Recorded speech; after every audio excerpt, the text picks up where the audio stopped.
para mahasiswa yang mengikuti mata kuliah pendidikan agama. Kembali kita melanjutkan perkuliahan kita yang keempat. Setelah minggu lalu kita sudah menyelesaikan bab 1, maka pada perkuliahan keempat ini kita akan melanjutkan pembahasan bab 2, yaitu yang akan membahas mengenai peta penyebaran agama-agama di dunia. Saudara bisa melihat dengan daftar isi yang saya tampilkan di layar video saudara. Maka pada poin ini kita akan membahas 5 bagian, yaitu poin A, poin B, poin C, poin D, poin E, dan poin F.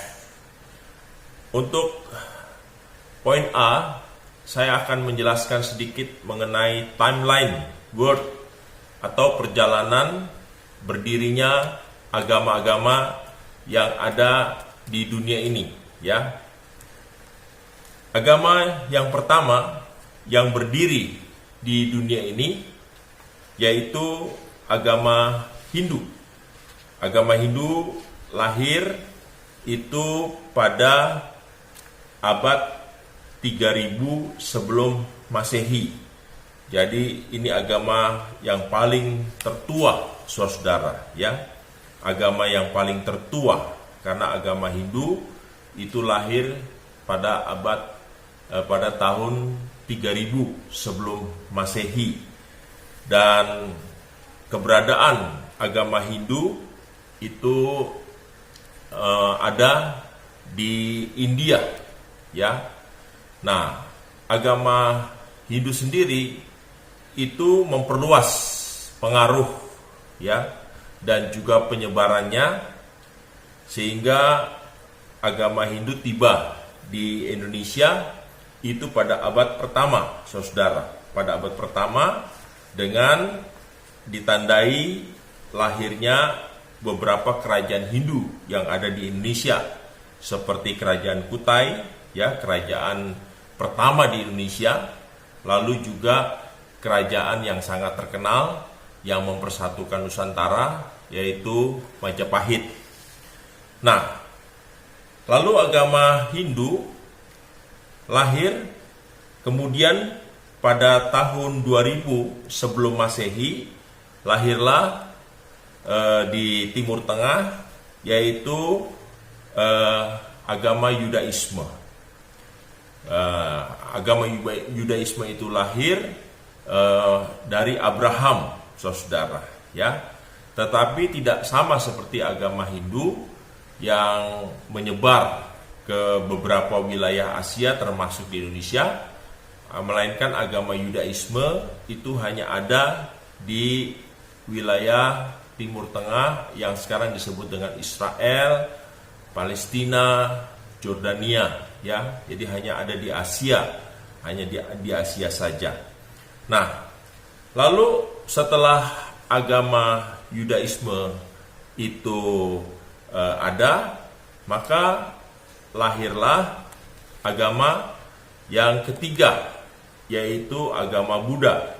Agama Buddha ada itu tahun 560 sampai dengan 490 sebelum Masehi. Dan tempat berdirinya agama Buddha itu sama di India. Nah, dengan lahirnya agama Buddha, maka pengaruh agama Hindu mulai agak berkurang. Kalau saudara lihat di peta yang saya tampilkan, maka secara perlahan orang-orang agama Hindu beralih menjadi agama Buddha. Dan agama Buddha lahir dengan dihitung dari lahirnya pendiri Buddha, yaitu Siddhartha Gautama. Nah, agama Buddha sampai di Indonesia pada sekitar abad ke-6 Masehi. Kalau agama Hindu masuk abad pertama, maka agama Buddha masuk ke Indonesia itu abad ke-6 dan menghasilkan kerajaan Sriwijaya, Mataram, ya, Bahkan di masa kejayaan Sriwijaya itu agama Buddha menjadi agama yang terkuat ya. Nah, dan terbesar di Indonesia. Universitas Nalanda di India ya, dinasti Sailendra juga berhasil mendirikan candi Buddha ya, yang terbesar di dunia yaitu Borobudur, yang masih tetap bertahan dan terkenal hingga sekarang. Itu agama Buddha, saudara.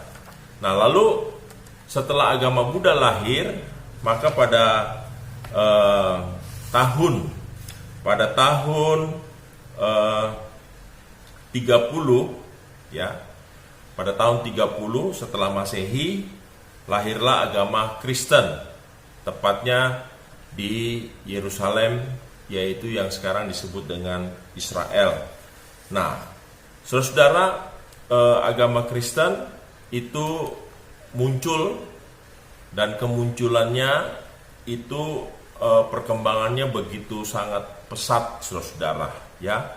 Pada awal-awal abad pertama itu dapat saudara lihat di tampilan peta yang berwarna biru bahwa agama Kristen berbeda dengan Yudaisme. Kalau Yudaisme hanya ada di Yerusalem dan sekitarnya, maka agama Kristen itu menyebar ke seluruh Asia ya, ke seluruh Asia. Disebar oleh para rasul atau murid Tuhan Yesus Kristus. Nah, agama Kristen Protestan itu di Indonesia ada sekitar abad 16 ya, sedangkan agama Katolik yang masuk ke Indonesia dibawa oleh bangsa Portugis ya, khususnya di Pulau Flores, Timor dan Maluku ya. Agama Yahudi berasal dari kaum keturunan Yahudi, saudara, sedangkan agama Kristen itu tidak hanya ada di kalangan orang Yahudi saja, tetapi juga orang-orang non-Yahudi. Nah, setelah agama Hindu lahir, agama Yudaisme lahir, agama Buddha lahir, lalu agama Kristen lahir, maka agama yang terakhir yang lahir, yang dikategorikan agama besar, yaitu agama Islam, saudara. Nah, kapan agama Islam lahir? Yaitu pada tahun 570 ya, sesudah Masehi, yaitu di abad kelima ya, di abad kelima. Nah, saudara bisa lihat ya bagaimana agama-agama Hindu, Buddha, Kristen sesudah tahun 32 Masehi di tampilan video Anda ya, bagaimana pengaruh Buddha semakin kuat itu terlihat dengan warna merah, dan agama Hindu semakin menyusut.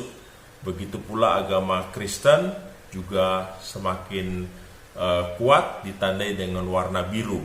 Nah, setelah Islam lahir, saudara ya, setelah Islam lahir terjadi perubahan ya, perubahan yang signifikan.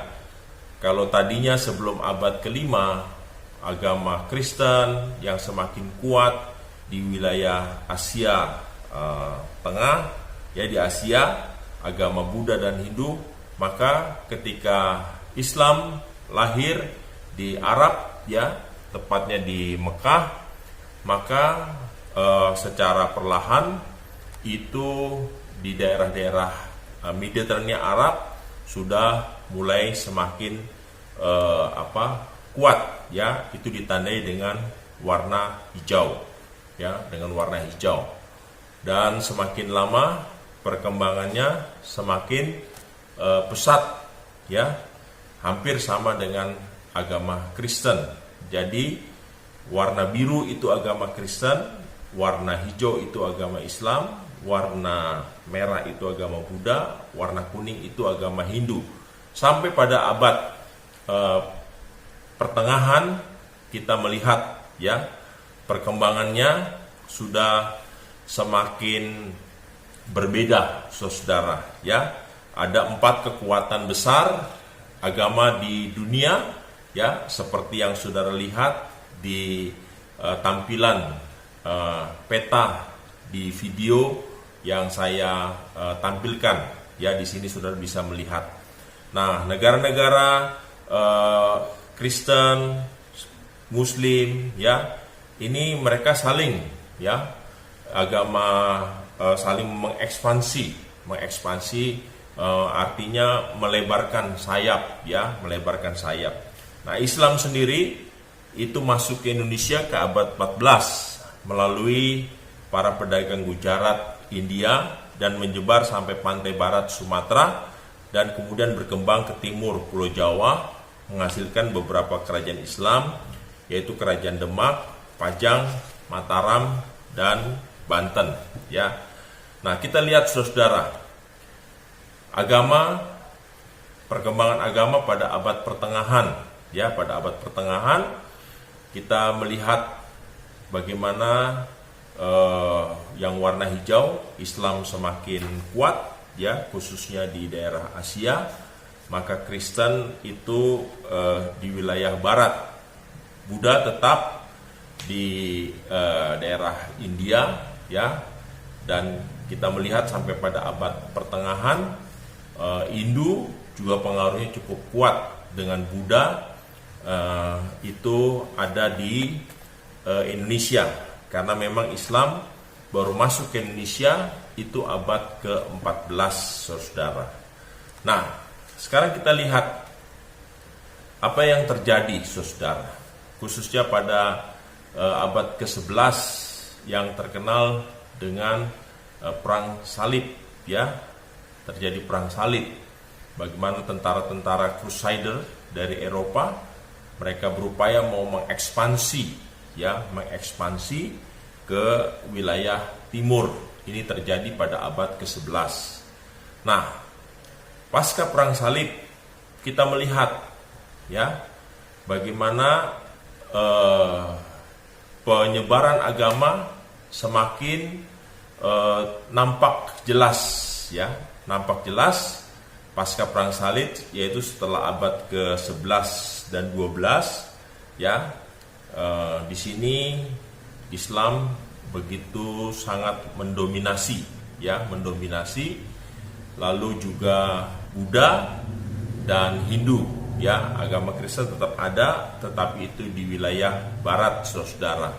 Nah, pasca perang salib, ya, kita melihat di sini, ya, bagaimana Indonesia setelah abad 14, ya, mulai masuk agama Islam. Itu ditandai dengan yang warna hijau.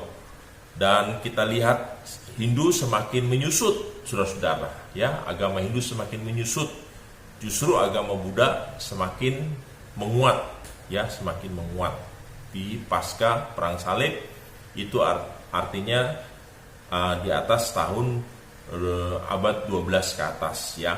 Nah, saudara melihat, ya, dari tahun ke tahun sampai abad ke-20 bagaimana komposisi penyebaran agama yang ada. Saudara bisa lihat dari warna hijau, warna biru, warna merah, dan juga warna orange, ya, semakin mengecil, khususnya pengaruh Hindu.